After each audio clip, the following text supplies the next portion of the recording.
సంవత్సరాల తరబడి ఎన్ని మందులు వాడినా మీ మోకాల నొప్పులు తగ్గట్లేదా? ప్రాణ పెయిన్ క్లినిక్ లో అత్యాధునిక చికిత్స.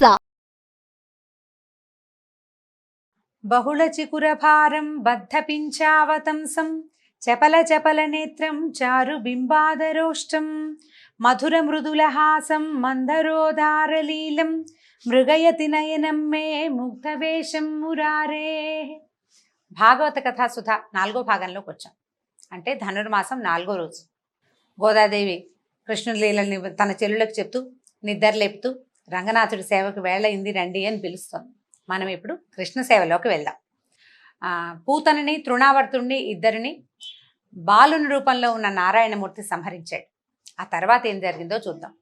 ఒకరోజు యశోదాదేవి పిల్లవాడికి పాలిచ్చి ఒళ్ళో కూర్చోబెట్టుకుని చూస్తోందట పిల్లాడికేసి. తల్లులు పిల్లల అందాన్ని అలా పరిశీలిస్తారు. నా పిల్లడి కళ్ళు అచ్చు నాలాంటివే, వీడి ముక్కు వాళ్ళ నాన్నది, ఆ మూతి నాయనమ్మదో మేనత్తో ఇలా ఆలోచిస్తూ పిల్లల్ని కన్ను ముక్కు జుట్టు సవరిస్తూ చూసుకుంటూ ఉంటే అని ఆవలించట చంటివాడు.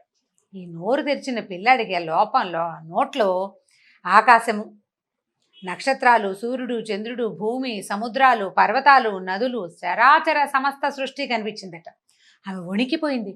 ఏమిటి పిల్లాడెంత, వాడి నోరెంత, అది ఏం కనపడుతోందో ఆ కనపడేది ఏమిటో తెలియలేదు. కళ్ళు మూసుకుందట భయమేసి.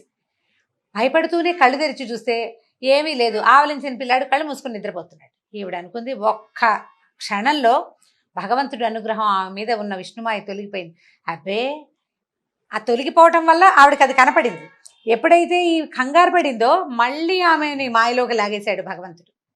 నా పిల్లాడే ఏమిటో నాకు అట్లా ఉండుండి అలా అనిపిస్తూ ఉంటుంది, అంతా నా భ్రమ అని అనుకుని సర్దుకుంది. తను నా పిల్లాడే, ఇదేవి నేను చూసింది ఏది నిజం కాదు, ఏదో భ్రమలో చూశాను, ఊరికే నాకే కన్ను కలిగింది అని అనుకుని సర్దేసుకుంది. తర్వాత ఏమైందట, కొద్ది రోజుల్లో గర్గుడు అనే మహాతపస్వి యాదవ వంశాలకి పురోహితుడు. అయితే ఈ గర్గ ఋషి వీళ్ళని చూడ్డానికి వచ్చాడు. వచ్చేసరికల్లా ఈయన నందుడు పరమానంద భరితుడే, ఆయన కూర్చోండి అని కూర్చోబెట్టుకున్నాడు. ఆయన చాలా పూజించాడు. భార్య పిల్లవాడు అందరితోటి ఆయన సేవించాడు. రోహిణీదేవిని తీసుకొచ్చి మహర్షి, మీ వంటి వాళ్ళు మమ్మల్ని తరింపజేయడానికి మా ఇళ్ళకు వస్తారు, మీకు ఏ సేవ చేయమంటే అది చేస్తానన్నాడు. తర్వాత ఎలాగో మీరు వచ్చారు కాబట్టి మా యందు అపారమైన దయతోటి నా కుమారుడికి మా ఇంట్లోనే ఉంటున్నటువంటి వసుదేవుని కుమారుడు ఇద్దరికి నామకరణం చేసి ఆశీర్వదించండి అని అడిగాడు. ఈ గర్గుడు నవ్వాడట ఆయన. అయితే గర్గ సంహిత అని ఒక పుస్తకం ఉందండి, అందులో కూడా కృష్ణ గాథలు ఉన్నాయి. గర్గుల వారే రాసినవి కొన్ని కథలు. ఈసారి ఎప్పుడైనా వీలు వెంబడి చెప్పుకుందాం. అయితే ఈయన ఏమన్నాడంటే, నందా, నేను యాదవుల పురోహితుడని అందరికీ తెలుసు. నేను ఇక్కడికి వచ్చిన సంగతి నేను దాద్దామన్నా దాగదు.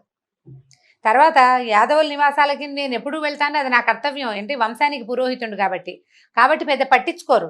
కానీ ఇక్కడ నేను వేసే ప్రతి అడుగు, నేను చేసే ప్రతి పని కంసుడికి సమాచారం వెళ్తుంది. ఎవరెవరి ఇళ్లలో నేను ఎక్కువసేపు ఉన్నాను, ఎవరి పిల్లవాడిని నేనెంత పరిశీలించాను, ఎవరికి ఏ ధర్మకార్యాలు చెప్పాను అన్నీ తెలుస్తాయి. అప్పుడు అతను, ఎందుకంటే ఇతని తాలూకు గూఢచారులు అనేక రూపాలతో రాజ్యమంతా విస్తరించి ఉన్నారు.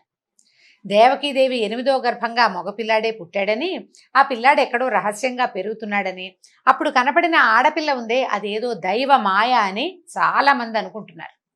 ఏముంది, నలుగురు 4 రకాలుగా మాట్లాడుకుంటారు. ఆ మాటలు కంసుడి వరకు చేరాయి. వాడు నమ్ముతున్నాడు కూడా. అది దైవమాయ, పిల్లాన్ని ఎక్కడో దాచేశారు విష్ణువు, లేదా దేవతలే దాచేశారు, వాళ్ళు నా శత్రువులని భావిస్తున్నాడు. నేను ఇక్కడికి వచ్చి నలుగురితో పాటు నిన్ను పలకరించి వెళ్ళానని అనుకున్నాడు అనుకో, అది నీకు క్షేమం, నీ పిల్లలకి క్షేమం. అలా కాకుండా నేను అలా మీ ఇంటికి వచ్చి మీ ఇంట్లో ఉన్న పిల్లలకి నేను నీ పిల్లలకే పోని ఏదేదో జాతకర్మాలు చేశానన్నా అని ఆయన తెలిసిందో ఆ దుర్మార్గుడు ఈ పిల్లల్ని బతకనివ్వడు. ఇప్పటికి చాలామంది పసిబాలురిని పొట్టన పెట్టుకున్నాడు. ఈ ఆలోచన మానేసేయమన్నాడు. అనేసరికల్లా ఈ నందుడు ఒప్పుకోలే. అయ్యా, ఎంత మాట, నేను ఎవ్వరికీ చెప్పను, అసలు బయటికి రానివ్వను, అట్టహాసంగా చెయ్యను. నీ అంతటి మహానుభావుడు మా పిల్లలకి పేరు పెట్టడమే మాకు గొప్ప నాయన, ఎవ్వరికీ చెప్పం, నేను నా భార్య అంతే. మూడో మనిషికి, మూడో కంటికి తెలియనివ్వం. ఇప్పుడు రోహిణీదేవి ఉంది కాబట్టి ఆవిడదే 3వ కన్ను, 4వ కన్ను ఇక లేనే లేదని బతిమలాడాడు. నేను స్వయంగా ఏర్పరచుకుంటాను, నా గోశాలలో, ఇంట్లో కూడా చెయ్యొద్దు, గోశాలలోకి వచ్చి పిల్లలకి పేర్లు పెట్టండి అని బతిమలాడాడు. సరే, ఆయన ఒప్పుకున్నాడు. నందుని గోశాలలో ఎవ్వరికీ తెలియకుండా రహస్యంగా శాస్త్రోక్త విధానంగానే నామకరణాది సంస్కారాలు చేసేశారట. పిల్లలకి పేర్లు పెట్టాలి, నామకరణానికి బోల్డంత మంత్రం అవన్నీ ఉంటాయి. పిల్లల్ని తేనె, పెరుగు, పాలు, పెరుగు, తేనె కలిపి ఇస్తారు. ఏవో చిన్న చిన్న మంత్రాలు, పూజలు, విధానాలు నడుస్తాయి. అన్నీ ఆయన స్వయంగా చేశాడు. పేరు పెట్టే సమయానికి ఏం చెప్పాడంటే, ఆ బాలుడు ఎవరు, తను పేరు పెట్టబోతున్నటువంటి సంటివాడు ఎవరు అనేది ఆయనకి తెలుసు. ఆ రహస్యం నందుడికి చెప్పకుండా ఆయన భార్యకు అసలు అర్థం కాకుండా నిజమే చెప్పాడు. ఆయన ఏం చెప్పాడు, బాలుళ్ళకి పేరు, రోహిణీపుత్రుడు తన మంచి గుణాలతో మిత్రులందరికీ ఆనందాన్ని కలిగిస్తాడు, అందుకని ఇతన్ని రాముడు అందాం. ఇతనికి మానవాతీతమైన బలం ఉంది, ఎందుకంటే 1000 పడగల ఆదిశేషువే అతని రూపంలో జన్మించాడు. ఎంత బలం, భూభారం వహించగలిగిన వాడు. అంచేత ఇతను బలుడని, బలరాముడని చెప్పబడతాడు. ఇతను సంకర్షణుడు, అంటే దేవకీదేవి గర్భం నుంచి ఈమె గర్భంలోకి ప్రవేశపెట్టబడ్డాడు కాబట్టి సంకర్షణుడని. అదే కాకుండా ఇతను యాదవులలో ఐకమత్యాన్ని కలిగిస్తాడు. ఎందుకంటే కంసుని భయంతో యాదవులందరూ తలా ఒక దారి పట్టారు, వాళ్ళందరినీ మళ్ళీ ఒక దారికి లాక్కొచ్చాడనమాట. సంకర్షణుడు అంటే ఆకర్షించేవాడు, దగ్గరికి లాగేవాడు అని. కాబట్టి ఈ రకంగా ఈ పిల్లవాడికి సంకర్షణుడని నామధేయం బాగుంటుంది నాయన అని చెప్పాడు. ఇక నీ కొడుకు ఉన్నాడే, నల్లగా ఉన్నాడు కదా, అందుకని ఇతను కృష్ణుడు అనే పేరుతో ప్రసిద్ధుడవుతాడు. అయితే పూర్వజన్మలో వసుదేవునికి ఇతను పుత్రుడై పుట్టాడు. పూర్వజన్మల్లో వసుదేవుడు ఈ రూపంలో లేడు, ఏదో రూపంలో ఉన్నాడు. ఈ పిల్లవాడు కూడా దానికి తగిన రూపంలోనే అక్కడ జన్మించాడు. ఈ రహస్యం తెలిసిన వాళ్ళు ఇతన్ని వాసుదేవుడు అని పిలుస్తారు. పూర్వజన్మలో వసుదేవుని కుమారుడు, ఇప్పుడు అతని మిత్రుడైన నీ దగ్గర పెరుగుతున్నాడు అని చెప్పి ఈ కుమారుడు ఉన్నాడే, ఇతను ఉత్తమ గుణాలలోనూ, శోభలోనూ, సంపదలోనూ, కీర్తిలోనూ శ్రీమన్నారాయణుడితోటి సమానుడవుతాడు. ఇతడు మీ గోకులాన్ని అనేక ఆపదల నుంచి కాపాడతాడు, అనేక అద్భుతమైన కార్యక్రమాలు చేయబోతున్నాడు నాయన.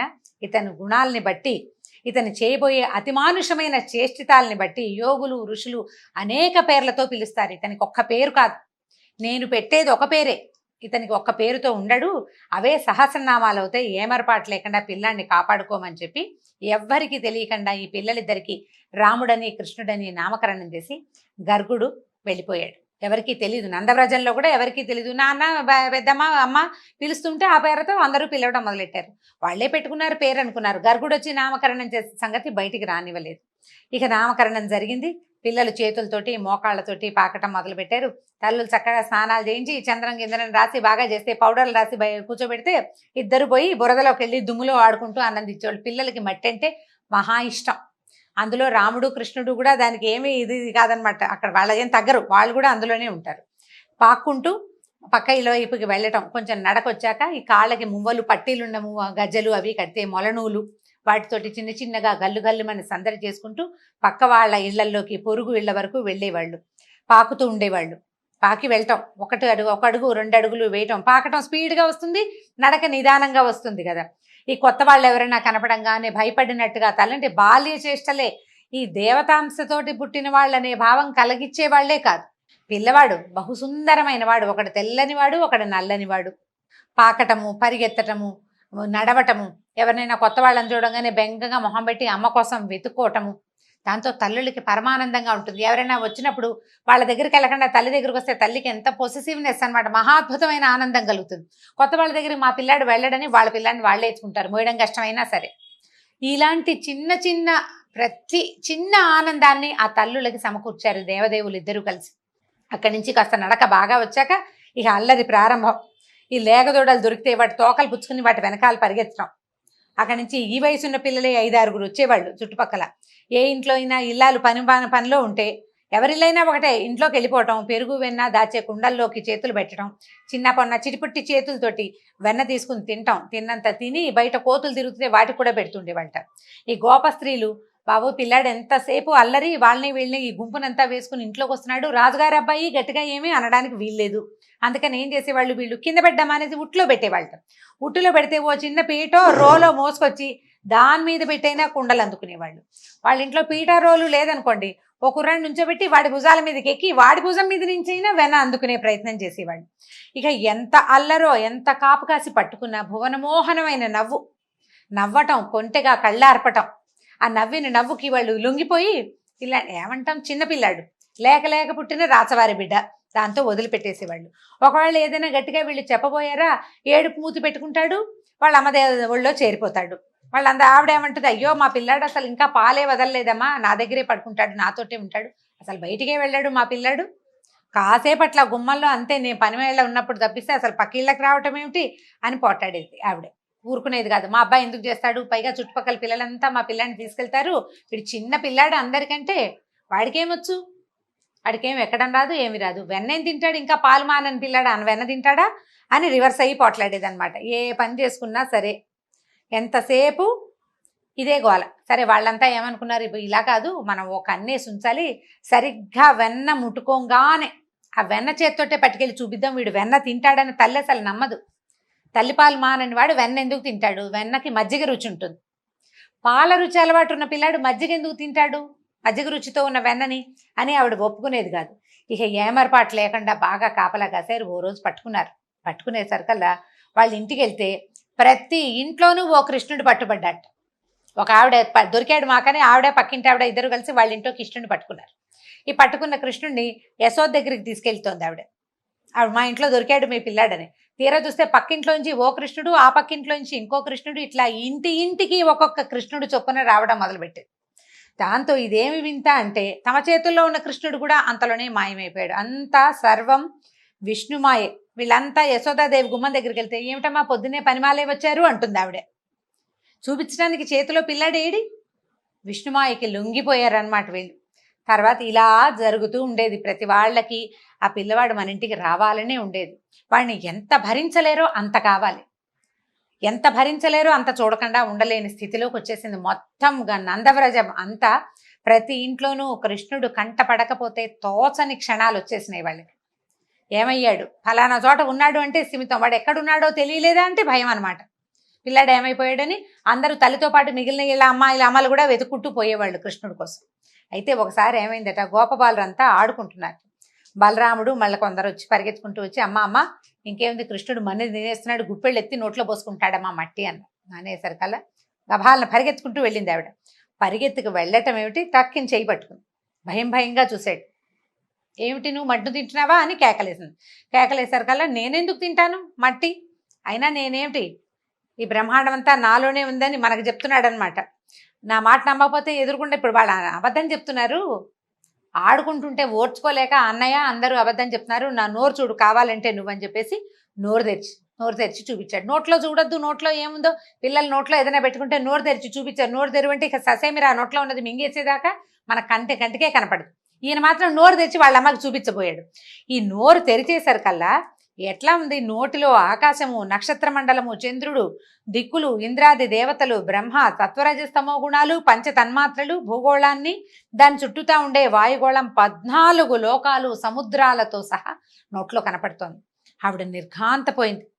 పైగా ఆ చూస్తున్న ఆవిడకి తన నందవ్రజము, గోకులము, అందులో ఉన్న గోపస్త్రీలు, గోవులు, గోపాలురు అందరూ, ఆఖరికి బలరాముడు తను కూడా ఆ నోట్లోనే కనపడుతున్నారు. ఆ నోరు తెచ్చుకుని చూస్తూ ఉండిపోయింది. క్షణంలో ఆవిడకి ఏమైంది, కలయో వైష్ణవమాయో అంటారు పోతన గారు. ఇదేమిటి, వీడు నోరెంత, చంటి పిల్లవాడు 4-5 ఏళ్లవాడు, వాడి ముఖం ఎంత, అందులో నోరెంత, ఆ నోట్లో ఈ అజాండమంతా కనిపించడం ఏంటి, ప్రపంచమంతా అని నిర్ఘాంతపోయింది. అసలు నేను యశోదాదేవిని కానా, వీడు నా కొడుకు కాదా, ఏమిటి ఇదేని ఎంత అయిపోయిందో, కలయో వైష్ణవమాయ ఉంది, ఇదేమిటి. ఆవిడికి విష్ణుమాయ మీద అవగాహన ఉంది కొంత, ఈ కనపడుతున్న బ్రహ్మాండాన్ని దాన్ని నిశ్చయించలేకపోయిందనమాట. ఒక్క క్షణం ఆవిడకి బుద్ధికి తెలిసిపోయిందనమాట. ఈ ఏదైనా సరే విశ్వాత్మకుడైన శ్రీహరి యొక్క విశ్వరూపాన్ని స్పష్టంగా తెలుసుకోగలిగాను. ఈ పిల్లాడికి ఏదైనా జన్మతోటే యోగసిద్ధి ఉండుండొచ్చు. వాడు పాలు దాగి ఒక రాక్షసుని చంపేశాడు, కాలుతో తన్ని ఒక బండిని పడగొట్టాడు, గాలితో పైకి వెళ్ళి గాలితోటి కిందకు వచ్చేసాడు.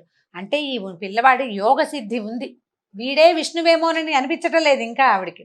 కానీ విశ్వాత్మని తను చూడగలిగానని మాత్రం అర్థమైంది. ఈ పిల్లాడు నా పుత్రుడని, వీడు నా నందుడు నా భర్తని, గోకులానికి ప్రభువని, నేను రాణిని, నేను ఎంతో భ్రమలో ఉన్నాను, కానీ ఈ ప్రపంచమంతా పరమాత్మేనని, అదంతా ఆయిందేనని నేను తెలుసుకోలేకపోయానే అని ఆవిడ అసలు ఒక్క క్షణం ఆమెకేమీ అర్థం కాలేదు. ఎంత అత్యద్భుతమైన పద్యం రాశారో, మామూలు పద్యం కాదండి. అసలు ఆ పద్యం చదువుతున్నప్పుడల్లా ఎంత ఎక్సైటింగ్గా ఉంటుందంటే రోమాంచితంగా ఉంటుంది. విందాం చూడండి. కలయో వైష్ణవమాయయో ఇతర సంకల్పార్థమో సత్యమో తలపన్ నేరకయున్నదాననో యశోదాదేవిగానో పరస్థలమో బాలకుడెంత ఈతని ముఖస్థంవై అజాండంబు ప్రజ్వలమైయుండుటకేమి హేతువో మహాశ్చర్యంబు చింతింపగన్ అని ఆశ్చర్యపోతుంది. ఏమిటిది అని ఆశ్చర్యపోయి క్షణంలో ఆమెకి పరమార్థ జ్ఞానం కలిగించేశాడు తల్లికి. అంతవరకు పరమాత్మ అనుకుని ఎవరికి దండం పెట్టిందో ఒక్క క్షణంలో కన్ను మలిపేశారు కల్లా తన పసిపిల్లవాడు ఆవిడ కనపడ్డాడు. ఈ బుద్ధి తెలిసిపోయింది ఆవిడికి. ఎప్పుడైతే ఈ భగవంత జ్ఞానం ఇది నేను ఇది గాను అది ఇది ఇది ఇది అని అనుకున్న తర్వాత కన్ను మూతబడి లేచేసరి కల్లా ఒక్క రెప్ప పాటులో ఆమెకు పరమార్థ జ్ఞానం కలిగి మరల విష్ణుమాయ కమ్మేసింది. తన చిన్న కొడుకు నోరు తెరిచి ఆ అని చూపిస్తున్న చిన్నవాడే కనిపించాడు ఆవిడికి. తల్లి ప్రేమ తప్పిస్తే ఇంకేం లేదు. పిల్లాడిని కావలించుకుంది. నా పిల్లాడు మట్టి తినలేదమ్మా, బంగారు కొండ, వీడు అలాంటి పనులు చేయడు, అందరు పిల్లలు నా పిల్లాడి మీద ఏవో ఒకటి కొండాలు చెప్తున్నారు, ఆ పెద్దాళ్ళు అంతే పిల్లలు అంతే అని అందరినీ వాళ్ళని అనుకుని ఆ పిల్లాడిని ఎత్తుకుని కావలించుకుంది. నా పిల్లాడు మంచివాడు, బుద్ధిమంతుడు, బంగారు కొండ అని చక్కగా ఎత్తుకుని ఇంట్లోకి తీసుకుపోయిందట. అయితే ఈయన అడుగుతున్నారు పరీక్షణ్ మహారాజు, ఈమెకి ఇంత అదృష్టం ఎలా కలిగింది? ఏం చేసింది ఈవిడ కనలేదు. ఈ పిల్లాడిని కన్నది దేవకీదేవి. ఆవిడకి చెప్పాడు, 3 జన్మలు నువ్వు అడిగిన వారం ప్రకారం నువ్వు 3 సార్లు నీకు జన్మించానని నారాయణమూర్తి స్వయంగా సెలవిచ్చాడు. యశోదాదేవి ఏ పుణ్యం చేసి భగవంతుడికి పాలిచ్చి పెంచి తల్లి బిడ్డకి అంత అపరూపమైన మాతా శిశువుల మధ్యలో ఉండవలసిన ఆ అపరూపమైన ఆనందాన్ని ఆమెకి ఎందుకు దొరికిచ్చాడు? ఏం చేసింది ఆవిడ అని అడిగితే శుకులు చెప్తున్నారు, నందుడు పూర్వజన్మలో ద్రోణుడనే వసువులలో బహుశ్రేష్ఠుడట. అంటే ఒక దేవత అనమాట. అతని భార్య ధర.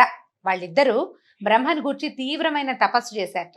అయితే వాళ్ళు ఏమడిగారంటే, దేవా, ఏ శాస్త్రజ్ఞానం లేకపోయినా వేదాంతాలు అనేవి ఉన్నాయని తెలియకపోయినా జగత్ప్రభువైన విష్ణువు పట్ల నిష్కామ భక్తి కలిగి ఉంటే మానవుడు జనన మరణ వలయాన్ని ఛేదిస్తున్నాడు, నరకవాసలోక నుంచి సునాయాసంగా తప్పించుకుంటున్నాడు. అది భూలోకవాసుల భాగ్యం.